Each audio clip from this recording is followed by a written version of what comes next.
Welcome to From Caving In to Crushing It, the podcast for those who find themselves immersed in adversity and choose to write their story instead of having others write it for them. I'm Drew Deraney, and I'm your host. All right. Amberly, it's so great to see you.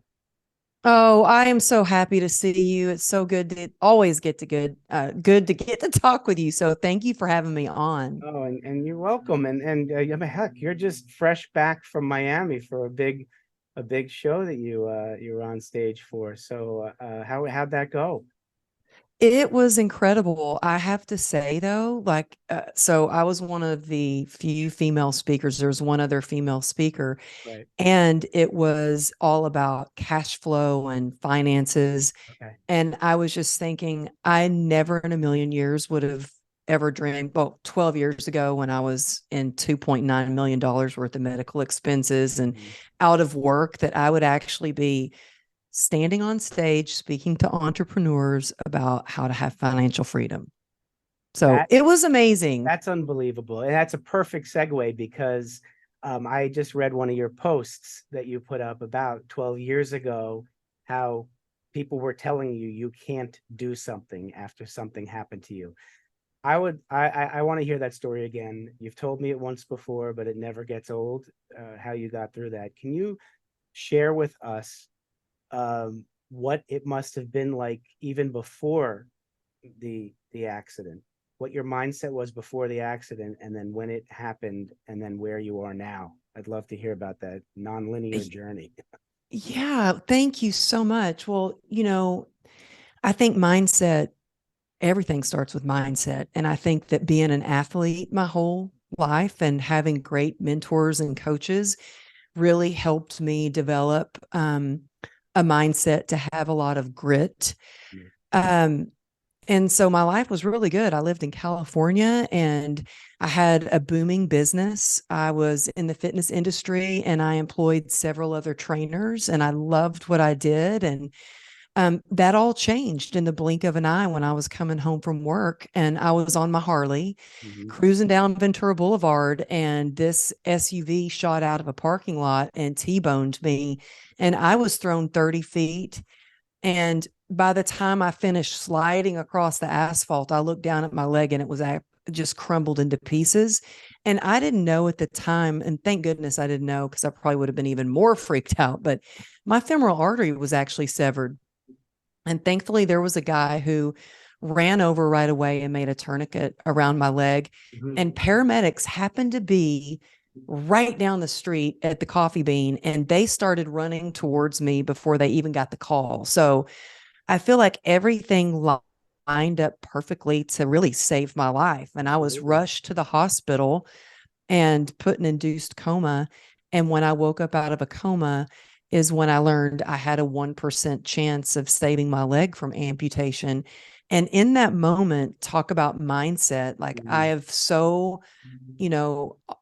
worked so hard to train my mind to focus on the good and what I do have and what I can do. And so in that moment, when I heard 1% chance, all I focused on was that 1%. And I was like, okay, so you're saying there's a chance. Well, we need to find a doctor that's willing to take that chance with me. And it took, oh my goodness, 34 surgeries. The first time I was in the hospital for 3.5 months, I was in and out of the hospital for years, and lots of hours and hours of excruciating physical therapy. In fact, the physical therapist gave me a key to their office. I still have the key to their office because I lived there. I was there every day they were open.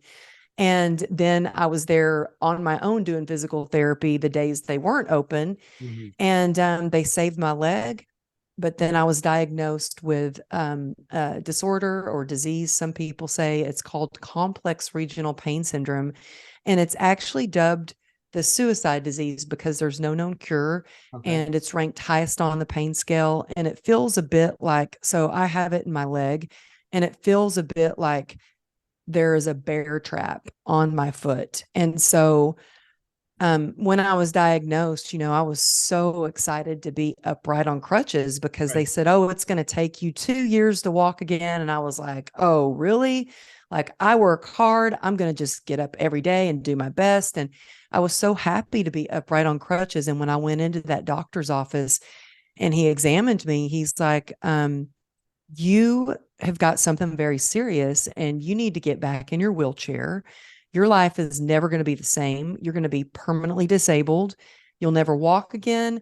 You'll never work again. And I just felt like I had been kicked in the gut. Yeah. And so I went back home and I remember thinking to myself, how am I going to get through this? What am I going to do? And all the pain really took me down a very dark path. Mm-hmm. But this path, I've been able to learn, ways to get through adversity and tips on how to shift my mindset.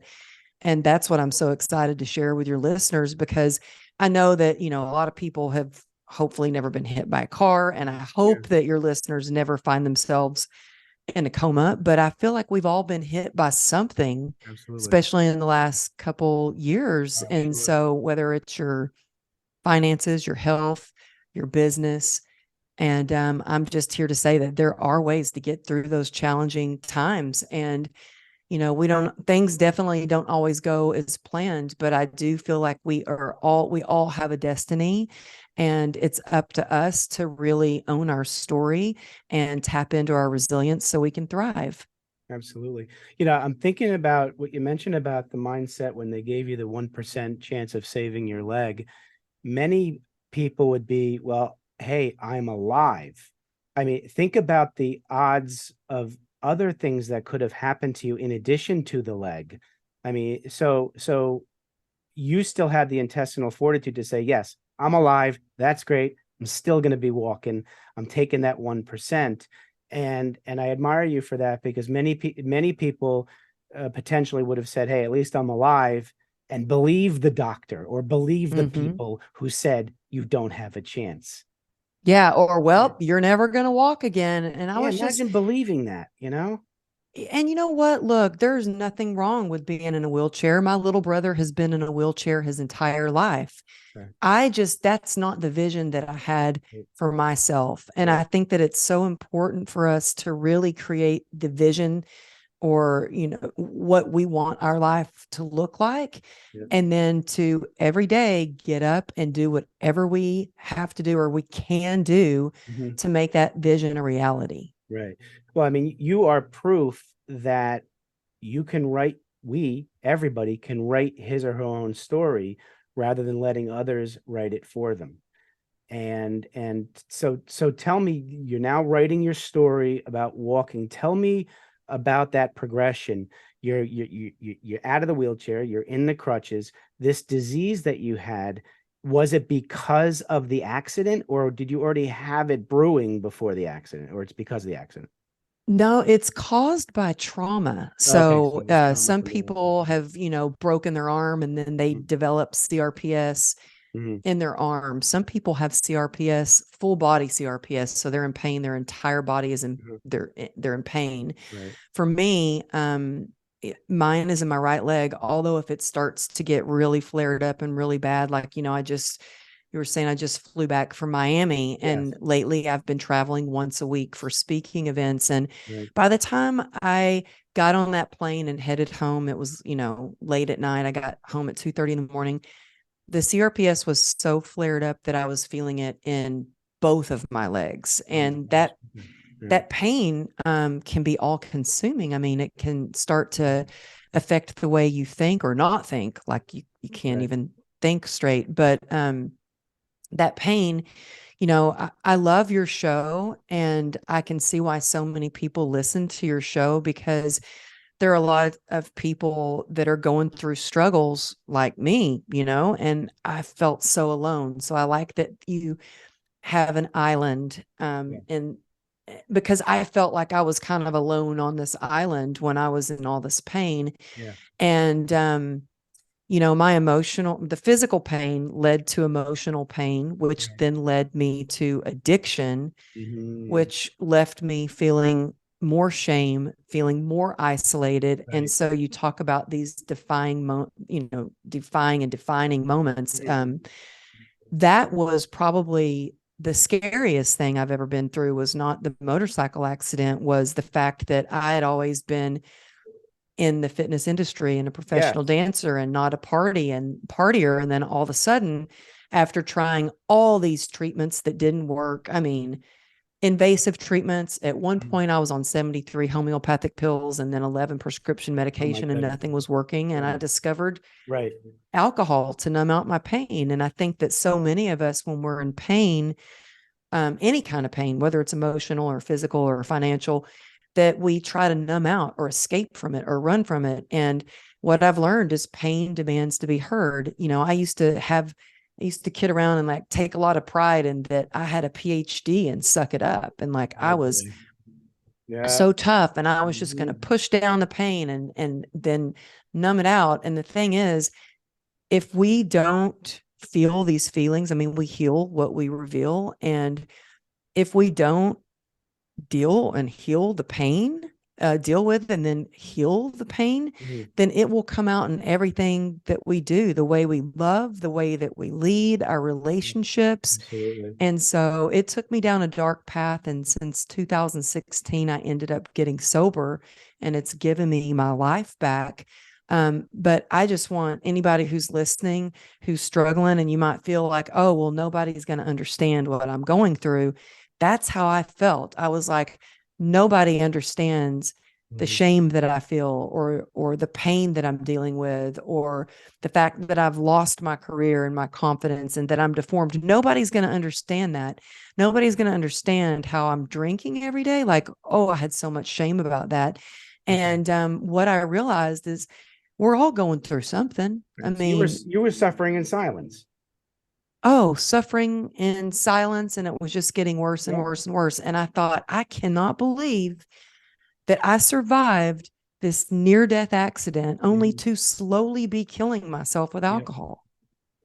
Okay. So now you're in this state. Your mindset sounds to be very different from when the 1% comment came up. How did you turn it around and get yourself sober and get yourself back on track with that grit and grace mindset that you have now? Well, I had this mindset of all grit. It was all grit, and it was all suck it up, and suck it up only gets you so far. Yeah, absolutely. And I was pushing and hustling and trying, and I was not, I was not in acceptance for where I was and who I was on my journey. I was in denial. And I think that whether you're going through a health battle or any kind of challenge, I think the very first thing for any transformation is to be in acceptance. And what I mean by that is like, really take a good hard look at your life and ask yourself, well, how's that working for you? Like, is it helping you or is it hurting you? And I knew deep down inside that this had turned into a problem. And I had so much shame around it because I'd always promised myself I would not end up like other people in my family who were addicted to drugs or alcohol. I was so different. I was the fitness girl. I was the go-getter.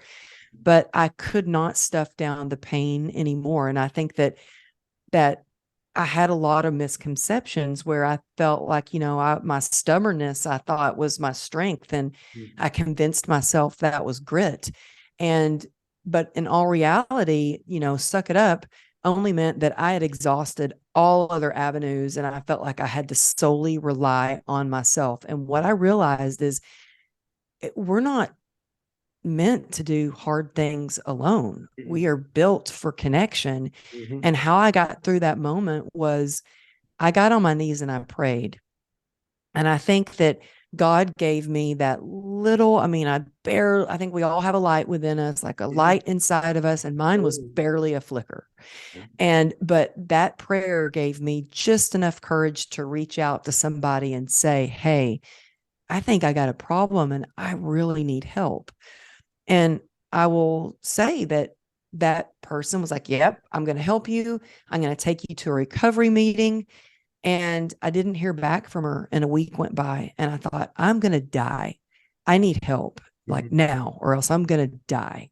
And I Googled recovery programs, and I found a recovery program that was the time it was when my daughter was in school and my husband was at work, because I was now going from hiding my drinking to hiding going to a recovery meeting. And I share that because, not always when we reach out for help is somebody going to respond to us or be able to help us.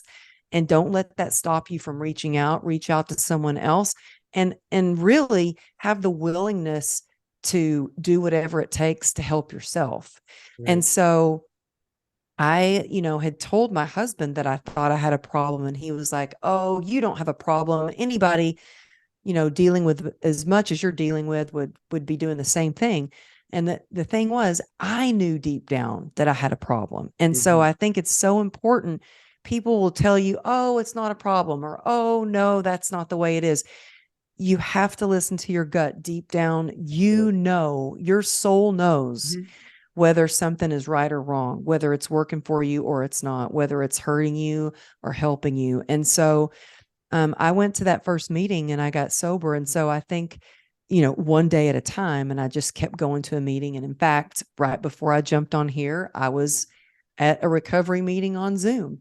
Okay. And so I think that how it starts is really taking radical acceptance, taking a good hard look at your life, and then having a willingness to do whatever it takes to know that you can take the action steps to make your life better, and focusing on the one day at a time.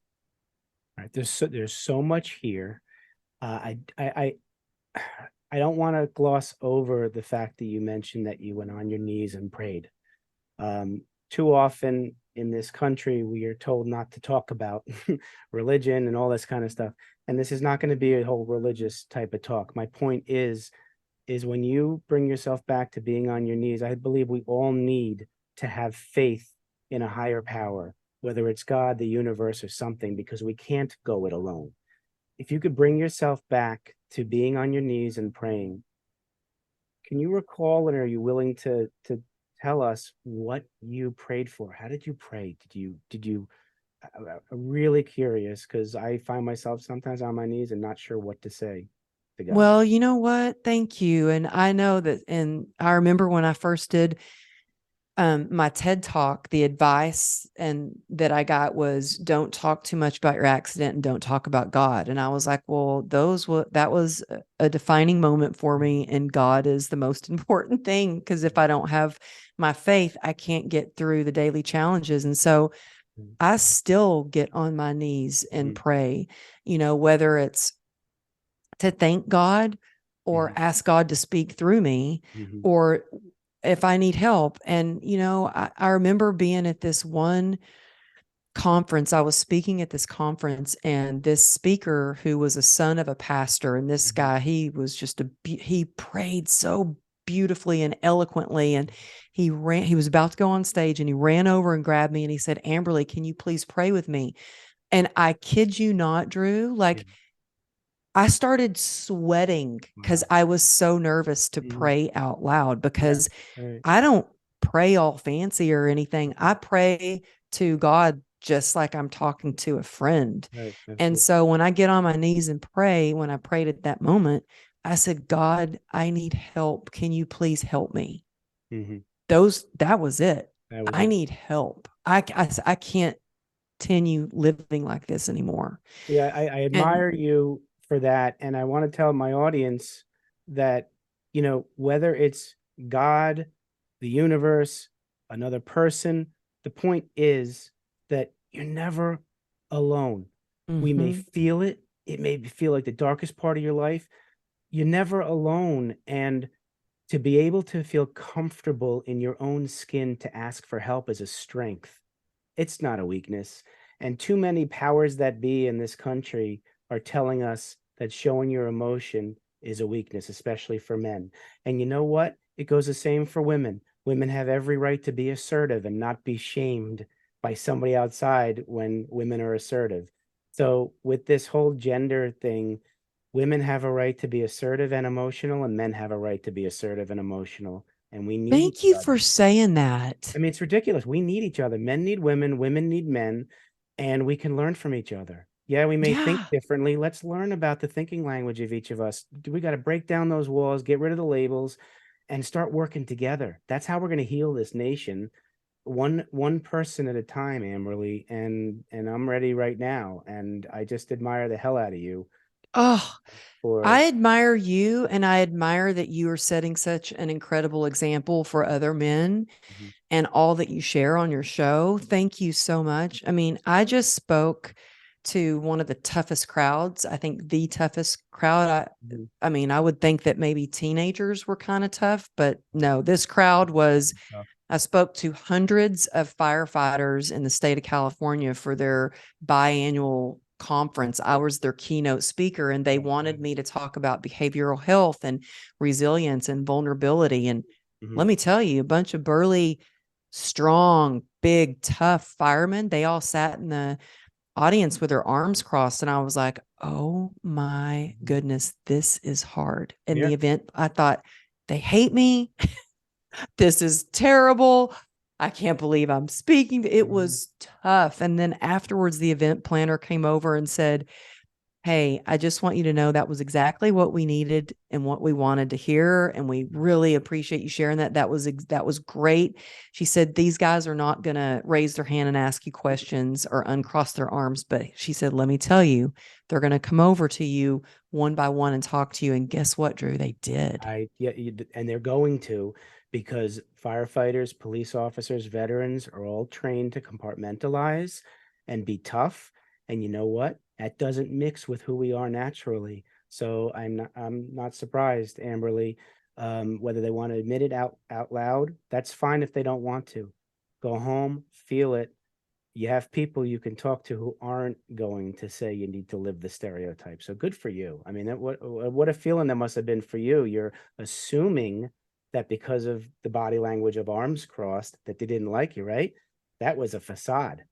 So tell me It about just that. goes This to is show it. you, you Yeah. never know, Yeah. like, Yeah.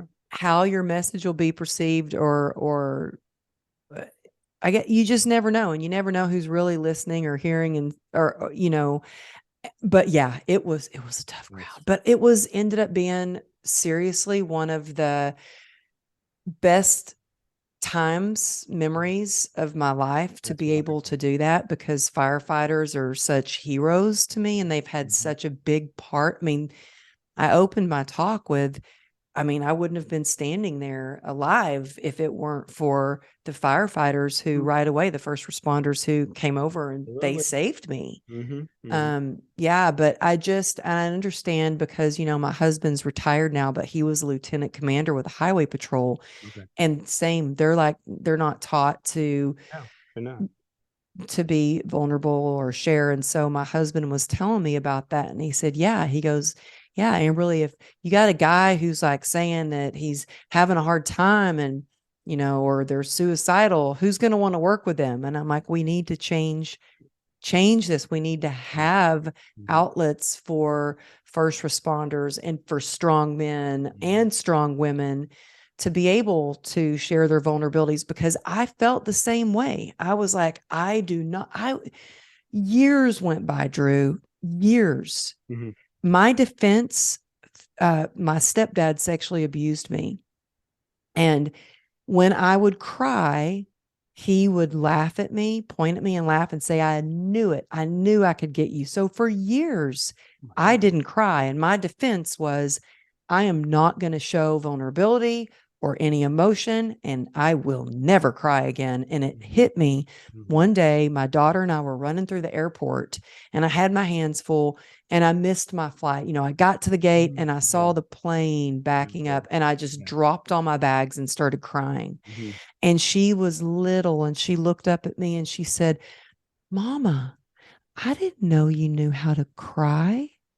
And it Oh. was in that moment I thought, something's got to change. This isn't just a story that Mhm. I've created for myself. Yeah. This has become a way of life for Right. my family. And I do not want my daughters Yeah. to be raised thinking that it's not okay to cry, or they can't Mhm. express their feelings, or they Right. can't ask for help, or there are times they don't get upset. Like, Yep. again, like, there's a saying, we're only as sick as our secrets. if you keep stuffing it down and you don't show emotion, it will lead you to mentally not being resilient, to physically not feeling good. It comes out and everything, it manifests in our bodies. True. And so from that moment on, I started to change. And the day that, I mean, when I got sober, I think there wasn't probably a day that went by for the first year of my sobriety that I didn't cry every single day. It was like the floodgates came open and all this emotion came out, and it's healing. It's cathartic. Well, it is. And for the people in the audience who hear that and think, oh yeah, sure, there's science behind it. So for those of you who like data and data tell a story, the first piece of data is 85% of physical ailments are due to unresolved internal stress. Okay, and that's number one. Number two, crying is a natural release of toxins in our body. So for those of you who keep that in and keep it in because you're tough and it's a weakness to cry, you're holding toxins in your body that are going to come out as a physical ailment if you don't address it. So forget what people think about you and the whole shame thing. Think about the actual physical science and of our human body, the way we're built. You need to release toxins in your body, and part of it is crying is a release of certain toxins. Look it up. And so Amberly, I bless you for being who you are, your authentic self. And yeah, I could talk to you forever. I do have two final questions. And before we let the audience know how to get in touch with you, because we've gotten the essence of Amberly now, and they're going to want to reach out to you. First question: you're sitting down with 7 to 10-year-old Amberly, and you want to give her advice about life. What are you going to tell her? Listen to your gut. Trust your gut. Your gut never lies. You're right. Listen to your gut, because for so long, like at that age, at age 8 or 9 is when the sexual abuse started. And I knew that it wasn't right. But my stepfather said, this is right. This is how dads teach their daughters. And in my gut, I was like, no. So for a long time, I didn't trust myself because I trusted this, authority over me who was supposed to love and protect me. And so I would tell my younger self to trust your gut.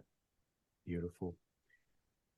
That one hit me. I give you credit. Okay, last question. Switching hats. You're now sitting with young Amberly, the professional businesswoman, entrepreneur, going to make it in the world. What kind of business advice are you going to give her? I would say that it takes grit plus connection. And that's where you're going to be resilient in your business.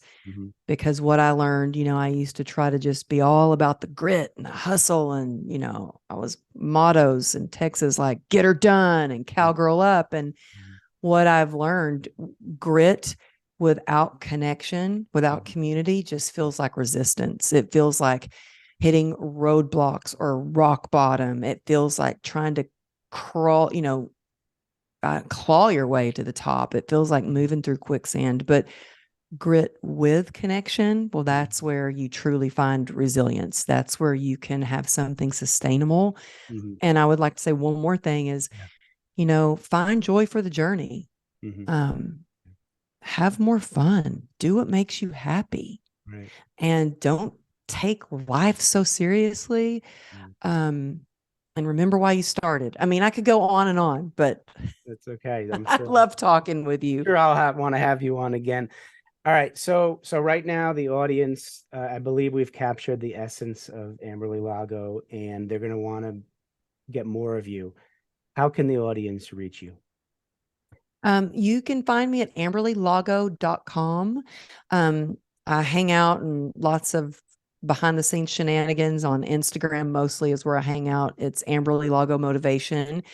And then I would love to give your audience something that I've created so if they're going through any kind of a struggle, they'll be able to implement this. I have something called the PACER methodology, and it allows you to tap into your superpower resilience and thrive. Mhm. So if you just text me the word GRIT, GRIT, to 818-214-7378, you'll get your free downloadable playbook. I say playbook because I think we all need to play a little bit more in life. But yeah, so, and you can also just text me there. That's my text number, and I will text you back. It's me actually texting you. So sometimes it takes me a couple of days, but it's me, and I'd love to hear from you and let me know that, you heard this episode with Drew and I. Absolutely. And I'll put all that information in the show notes, everybody, so you'll be able to see it. Well, Amberly, thank you. And I want to let you know, I'm grateful you're in my life, and there's a reason why we met. And please keep doing what you're doing, because you inspire me and you inspire others. So thank you so much for coming on again. I really appreciate it. Oh, thank you. You inspire me. I love your show, and I love the work that you do. It's so needed in the world. So thank you for this opportunity to be a part of this, and to get to connect with your community. And I just really appreciate you. Wow. Thank you so much. It's my pleasure. All right, everybody, have a safe and healthy life. We love you. Talk to you later. Bye. Thanks so much for listening. If you enjoyed the episode, please subscribe and give us a review to help others find it. I'd like you to answer this question. Are you living the life you want to live, or are you living the life others want you to live?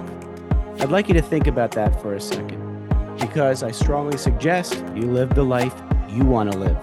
If you want to learn more about what I stand for and my services and how I'm able to help many men get out of their own way, please go to my website at www.profitcompassion.com. Feel free to also email me at drew@profitcompassion.com. I'd love to have a conversation with you. Take care of yourself, and choose to write your own story instead of letting others write it for you.